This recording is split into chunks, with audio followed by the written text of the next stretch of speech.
साथ लेंगे सिखिज़्म के सिख रिलीजन को, सिख मज़हब को, पंथ को, क्योंकि ये जो है एक इस्लामोफोब सिख मेरे पीछे पे आ गया और ये अंग्रेज़ों के साथ मिलके जो प्रोवोक करते हैं ब्रिटेन वगैरह में जो मुसलमान आ जाते हैं रहने के लिए, तो वहाँ जो अंग्रेज़ उनको परेशान करते हैं मुसलमानों को, तो उनके ग्रुप में ये भी होते हैं, चोंडे भी होते हैं और ये उनका साथ देते हैं, हम लोग ब्लास्फेमी करते हैं। इनको वहाँ पे खुला छूट मिल जाती है, जो इनका दिल में जो ज़हर है वो निकालने का, क्योंकि वहाँ पे प्लेटफ़ॉर्म मिल जाता है, वहाँ पे कुछ भी बोल सकते हैं, यहाँ पे नहीं बोल सकते ना।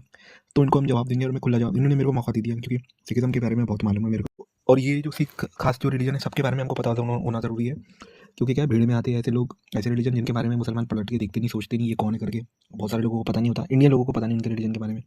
सबको पता होना ज़रूरी है, सबको सबकी फाल खोलना ज़रूरी है, सबकी कुंडली खोलना ज़रूरी है सब रिलीजन के बारे में। खासकर सिखिज़्म जो कि बहुत ज़्यादा अपने जो ओन करता है अपनी जो एग्जिस्टेंट है, इनकी जो किताब या ले लो, किताब में जो शब्द ले लो उर्दू के, इनके जो गुरु ग्रंथ साहिब है उसमें बहुत सारे बोरो वर्ड है, उर्दू के इस्लामिक वर्ड है, उल्टा इनके नाम भी मिलेंगे आपको उर्दू साउंड करते हुए मिल जाएंगे।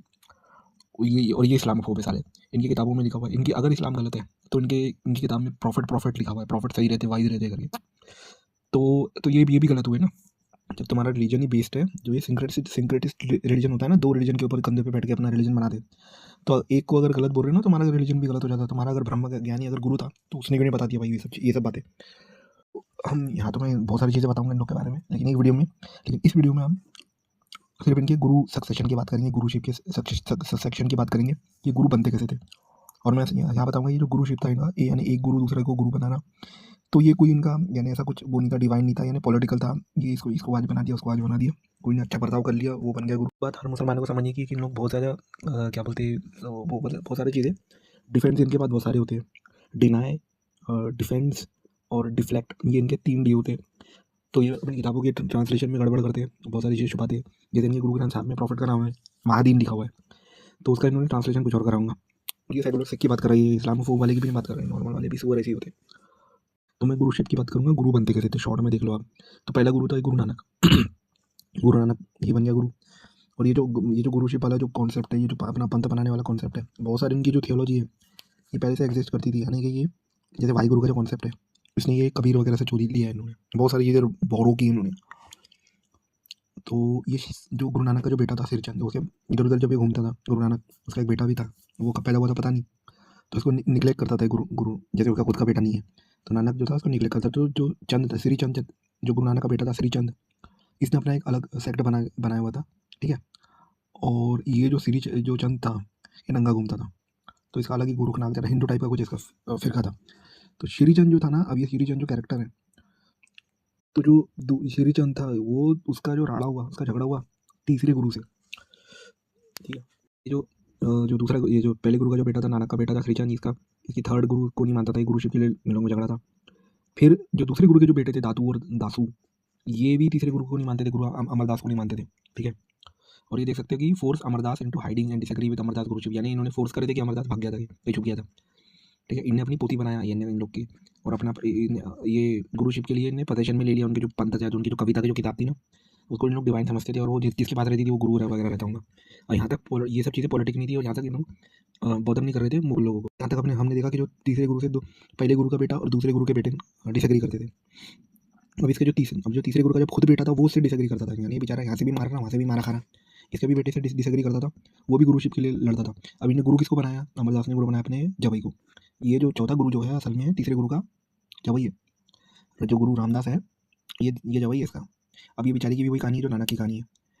अब देखो यहाँ पे इनके बेटे इनको नहीं मान रहे और ये नहीं मान रहे अपने गुरुशिप के लिए, भाई में झगड़ा हो रहा है, और ये पूरी पॉलिटिकल है ये चीज़।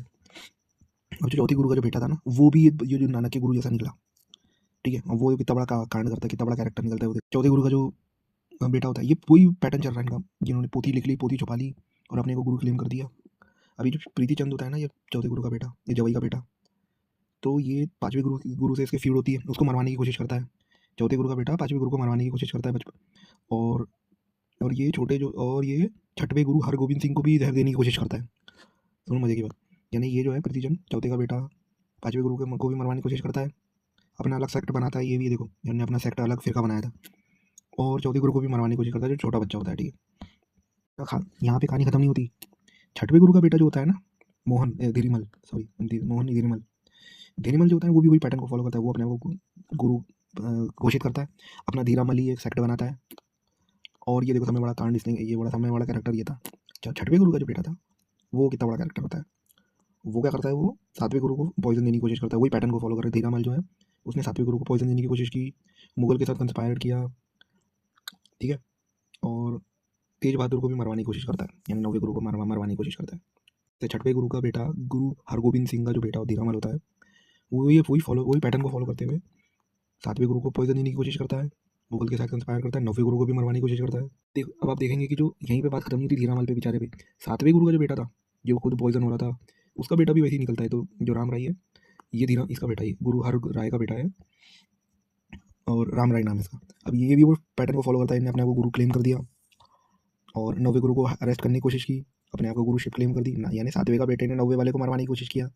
धीरामल यानी जो ये छठवें वाले ने सातवें वाले को मरवाने की कोशिश किया, सातवें वाले के बेटे ने नौवें वाले को मरवाने की कोशिश किया, और शायद ये आठवें वाले को भी किसी ने मरवाया, कांग्रेस से धीरामल ने मरवाने की कोशिश किया था ये, ठीक है। तो ये है इनका, यानी आपसी कलेश देख सकते हो, ये गुरुशिप के लिए आपस में लड़ाई हो रही थी ये गुरु लोगों में, गुरु के बेटों में, भाई भतीजों में और जवाइयों में। तो ये है इन लोग के अंदर जो सेक्ट था, ये जो रिलीजन है इन लोग का, फिरका जो भी है। तो ये असल में ऐसा पॉलिटिकल ज़्यादा ही है।